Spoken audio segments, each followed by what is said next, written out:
Hey people, Seth here. Today, I'll be covering a game that's very dear to me, and also about as old as some of the audience. Age of Wonders, released 1999 by Triumph Studios, the same guys who made Overlord, is a turn-based fantasy strategy game, which still holds up today. I haven't played Overlord in a long time. Insane. Also, I apologize, but it appears my graphics have glitched. Does anyone know how to fix this? It's actually meant to look like this, but let's make the most of it. Age of Wonders is a game where forced immigration, slavery, and wide-scale racial genocide can be patched up and smoothed over in a few turns, where you can flood the entire map by casting the appropriately named spell, which is called Flood, drowning anyone who can't swim, where one wizard can spot another wizard, summon a 2x2 hex of mountains, and trap them inside forever, where instead of actually playing, I channel several death storms in a row, and instead of actually fighting the enemy leader, I can nuke them and the entire landscape from a safe distance. Oh my god, that's so cool.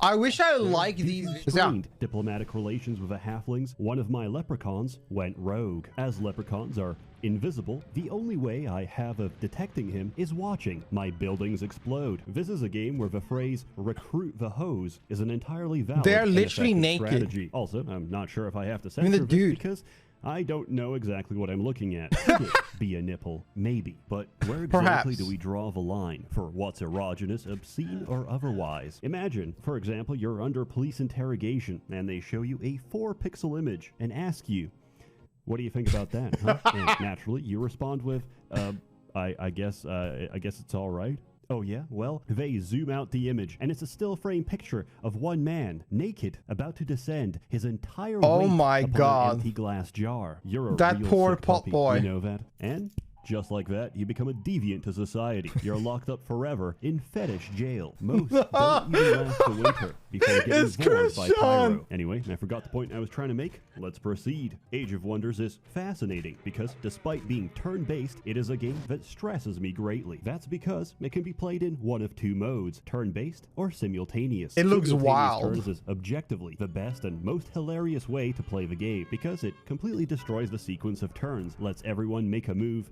at the same time, and leaves you to figure out how the hell that even works. You could play a number of pre-made maps and download even more. So basically, you choose between playing Civilization 4 or 5. You basically deciding about playing Civ compared to playing StarCraft 2.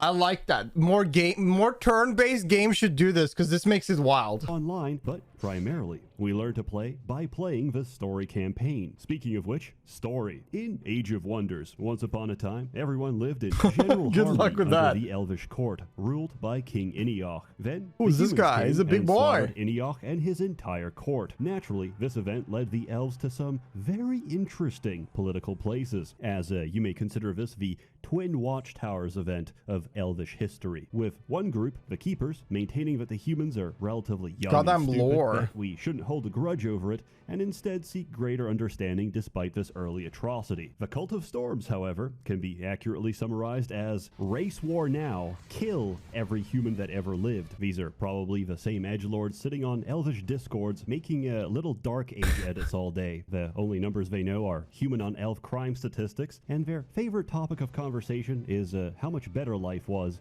before they came to the Valley of Wonders. These elves are beyond basement dwellers. They straight up live underground. Completely relatable. I know that if I was ever invaded, I would tunnel deep into the Earth's crust and live inside my goon cave for the next 100 years. And that leads us Are you enjoying? Serve the equivalent of the Elvish United Nations, or team up with a bunch of psychopaths that are just as likely to kill you as they are any human. Daddy Meandor is going to make Elf Hyperborea real, and you don't want to miss it. Regardless of what you choose, you get to make a custom leader with a selection of skills and abilities. You'll notice you have a lot of options. Also, you get to pick your spheres of magic. I love how he chose the only caveman of that selection. Elements: fire, water, air, earth, life, and death. Choosing one blocks you from selecting the opposite, so you really have to make your choices count. However, you have absolutely no idea what those choices are, so just pick whatever. Everything is good. Ultimately, no matter what you're playing and who you're playing against, the objective is always the same. It's a grand scale game of VIP. Your leader is very powerful, but not invincible. And the same goes for your enemies. Your goal is not to win the map, it's to run up on a thug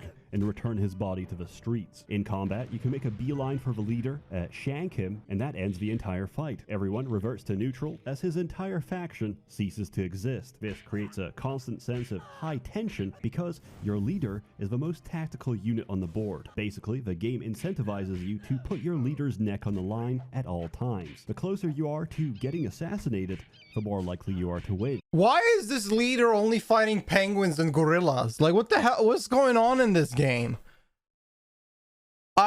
So you're like a pimp and you gotta go and you send only the pimp itself to go and beat everyone up.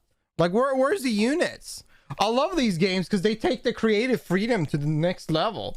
But all I see is the leader go smacking penguins and blowing everything up. Survive, the more experience you acquire, and the more skill points you have to spend on becoming theoretically invincible. I've run campaigns where my leader can entire armies, nuke entire armies, or forcibly mind control entire armies. I love that. Completely on his own. But that takes time. Before that, you'll have to rely on your troops. This game comes with 12 different races. They interact diplomatically with each other, with you and the rest of the map, and you can freely influence that in any direction. For example, playing Cult of Storms on the United Cities map, I'm supposed to occupy the halfling capital, but instead of fighting, I sneak up on my orc ally, declare war, and brutally murder him on the same turn. And just like that, my diplomatic standing with the halfling skyrockets. So I take their cities without lifting a finger. They're so happy with me getting rid of an enemy, they'll quietly brush aside the fact that they are now actively involved in scorched earth tactics against their former allies. This game taught me that any amount of xenophobia and racial hatred can be overcome by building walls. I guess it makes sense. They don't have to see me, and I don't have to see just them. block the negativity, buddy. Cities with races that block it all. You. And if you hold on to them, they're going to rebel. That's fine because we can evict them. Look, you're free to hold a negative opinion. Just please do it in the woods. Whatever race you choose to resettle is going to dislike this move, but whichever race you choose to move in is going to like you even more. And basically, the people who are moving out already hate my guts, so you're not losing anything. It's free real estate. Conversely, to illustrate the importance of diplomacy, I can click on this little button 3 times and I'll lose the game. Yes, at the click of a button, you can explode any structure you own, including cities filled with women and children. Naturally, razing a city to the ground is a universally unpopular move. Turn enough towns into mass graves, and all your troops will disband and leave you. It's important to understand that each race isn't following you specifically. They're just serving their mutual interest, and when that disappears, so does their loyalty. That doesn't mean war crimes are bad. It just means you should do it to someone else. Each time a structure explodes, it spawns neutral units. If you mouse over them, you can see their behavior. If it says raiding, oh boy, that entire region is about to become a whole lot more interesting. You see, raiders also burn shit down, in turn spawning more raiders, creating a feedback loop of wartime atrocity. Razing structures to the ground is not only incredibly fun, it's also a one-way process to accidentally wiping out the entire map. You can rebuild structures using a builder's guild, but guess what?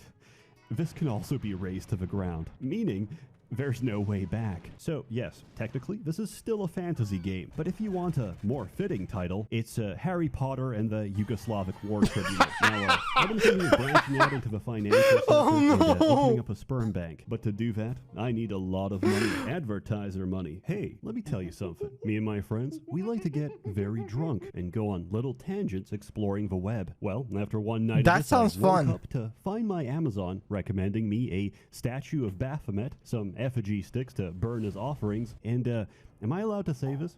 A crack pipe. Everything you need to do a little magic. Now, that's pretty funny, until I realized, wait a minute, I'm getting recommendations for something I browsed on a completely different account on a completely different computer, which means they already tracked, logged, and sold my data, and they know who I am. You might say, who cares? They'll market to me, so what? So sell you the Genshin ads. Sold to data brokers, and anyone can buy it, including the government.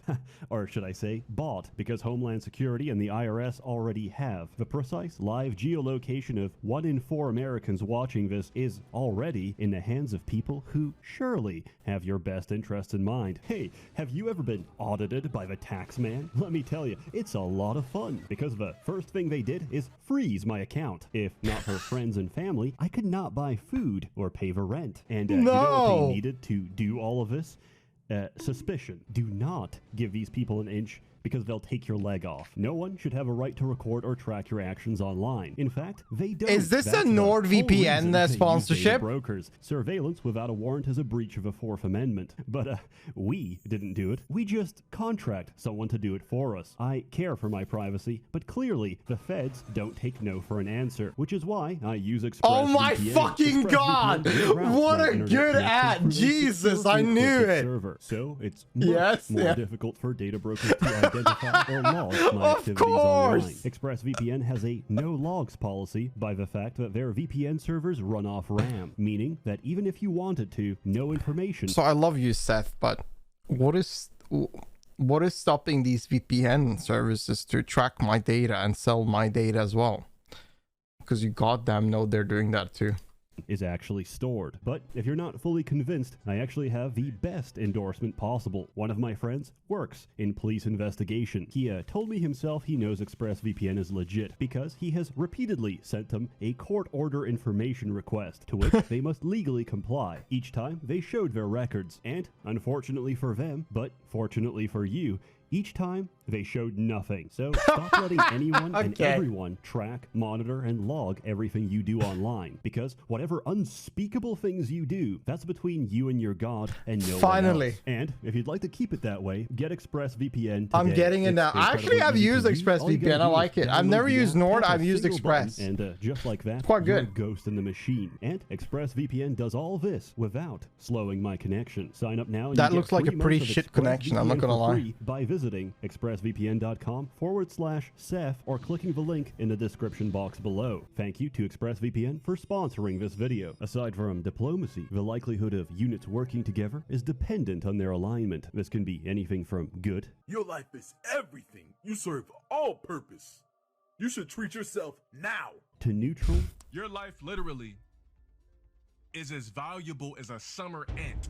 Oh. Pure evil. What I need you to do is I need you to take a nearest rope that you got, wrap it around, if you got a garage or what the fuck? Fucking stairway, and hang yourself, nigga.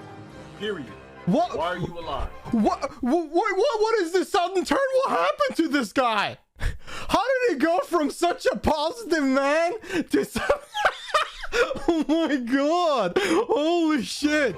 Do the world a favor and hang yourself. I don't know, but I think this depends on the alignment of your leader's race and how well that meshes with that specific creature. If you're a neutral race, you might be able to pull both sides of the spectrum, but the more polarized you are to one direction, the less likely it is that you'll convince and work with now these are the gods. Opposite end of the spectrum. Every race is structured by 4 common tech levels. Level 1 is your basic melee and ranged unit. Level 2 gives you siege weapons, clerics, and cavalry. Level 3 gives you specialist units, and level 4 gives you your ultimate unit. The maximum tech level depends on the size of a city. And basically, if you want dragons, show me the size of your city, baby. Now, I'm going to cover every race one by one. Wait, how big of a how big of a city can you have there? Overland, or is it just like spread small towns? Caverns. Goblins pretty much own the underground because not only do they move fast and see well, they have giant beetles that can eat terrain. There's no front line against goblins because they'll just tunnel around you. Also, they have my favorite unit. Here's a montage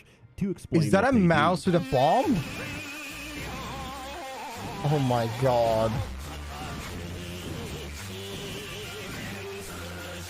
Goblin bombers, believe it or not, explode, taking about half a screen with them. Conversely, dwarves live underground. I love the fact they're the only race that can cross mountains. The borders made by natural geography don't matter because dwarves can just hop over. They have access to the best tier 3 unit in the game, the Giant, which on its own can win you the entire campaign. Orcs have the best melee fighters in the game, and they get a dragon. The Elves counter that by mass-producing megathoughts. This is not a joke. A nymph can seduce a tier-free orc warlord and keep him in her cohort of 6 for the rest of the game. When I was younger, the artwork and sprite of a nymph stirred feelings inside me. It made me act up, as they say, like a quirked-up white boy busting it down sexual. No, but in all seriousness, from the tender age of 9 and seeing the various I am questioning the design, namely the nymph, the spider queen, the nature elemental, and the mermaid, I knew that being gay is going to be an uphill battle. And to this day, I'm still losing. Dark elves are just edgelord elves, except their version of a nymph is gonna step on your balls. Best voice set, dude. I love that unit in the game, the Incarnate. You never can expect what he said. Like, you can never expect his jokes overall. It jumps out to possess someone else. Yeah, this shit gave me nightmares as a child. Lizard men are just as comfortable in water as they are on land. They get turtle artillery and a basilisk. Their mortal enemy is the frostlings, which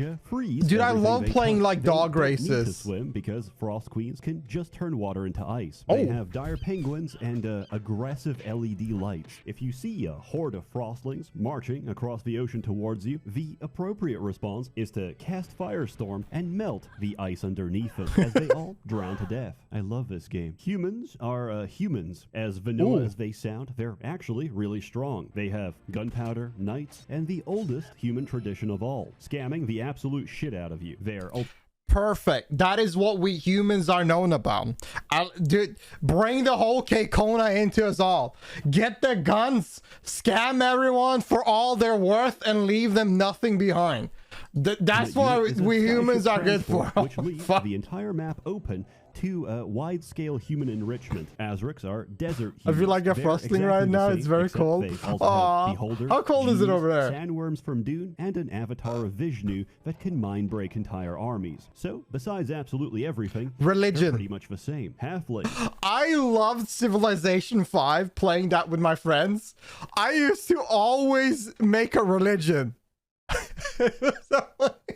Every game, every time I play with my friends, I used to make a religion and I used to just spread it everywhere. And all of my friends as well, like, tried a little bit later on, trying to make their religion, but my religion was spreading in their cities all the time. And they got furious because they were like, get your religion out of it. They were so fucking mad.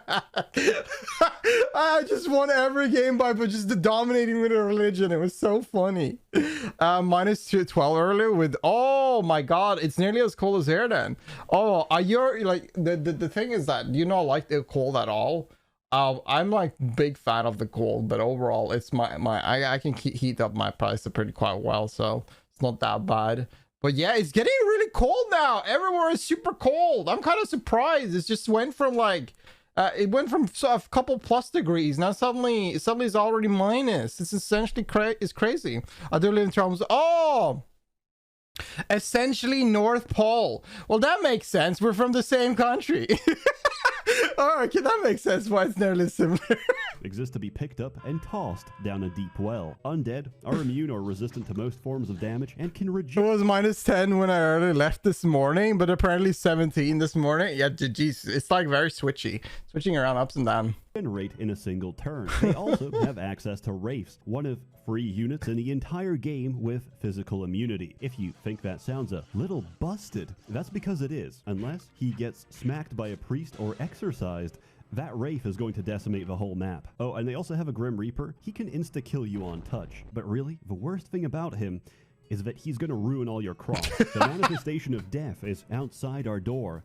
And he's fucking up our core. The Hymen, or as they're known in the I don't know why, but I love that. Mensch exist to destroy the forces of darkness. Appropriately, every second unit in their lineup can either turn the undead or deal holy damage. I don't have much to say about them, except seeing a Titan get jumped by a full stack, only to kill them on the same turn, is some of the funniest shit I've ever seen. Now, let's talk about magic. I recently found that air magic is busted. At shipyards, you can make ships, the largest of which, the Galleon, is stronger than any ultimate unit in the game. Now, I would never guess. That's alright because they're bound to the sea. So I enchant them to fly instead. And I cast Air Mastery.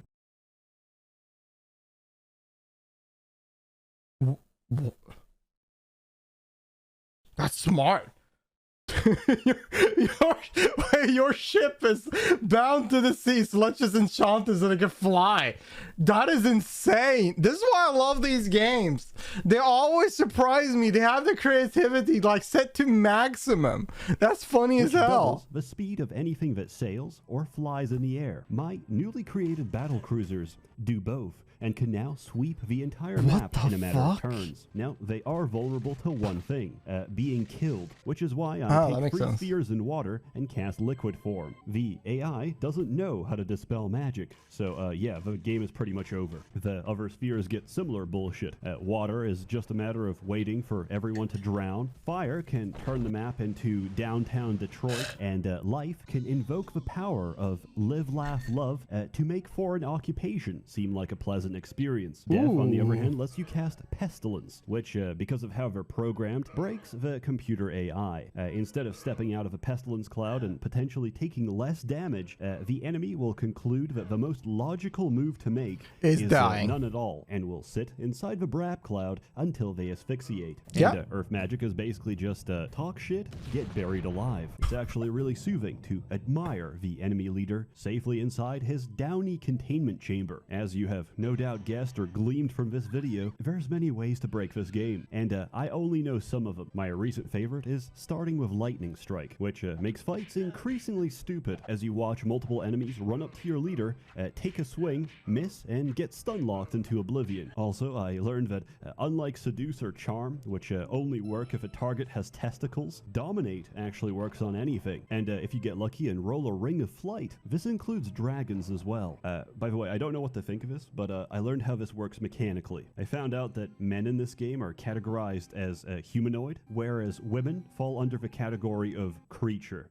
Regardless which side you follow, the campaign is pretty long. There's branching paths, a lot of lore, and generally is just a fun experience. Spoilers That looks ahead, nice. so if you don't want spoilers to a 23-year-old game, skip forward to this timestamp. I think I'm good. Actually, I don't I have think any we can. spoilers. I think we can hear Before about the this. people gone, so we can have a quiet moment. Ooh. Anyway, give it a few seconds so they think I'm actually saying something valuable. Anyway, remember Elf Hyperborea? Yeah, that kind of went wrong. Ooh. Meandor tries to revive King Iniok, and it works a little too well. The star shining over the Valley of Wonders is blood red. Iniok is now an undead lich, leading the forces of death. Positives, destruction of humanity. Negatives, he's going to kill us all in the process. All in all, a mixed bag. So we should probably do something about it. At some point, you can escape with your people to safety, or choose to stand and fight with the arrival of a Hyman, whose name sounds very strange if you say it too quickly. If you're playing the cult, your options are like, I could join the undead, but they're probably, maybe, definitely gonna kill me. Yeah, I'm going Team Hyman. Then you win the campaign and it's like,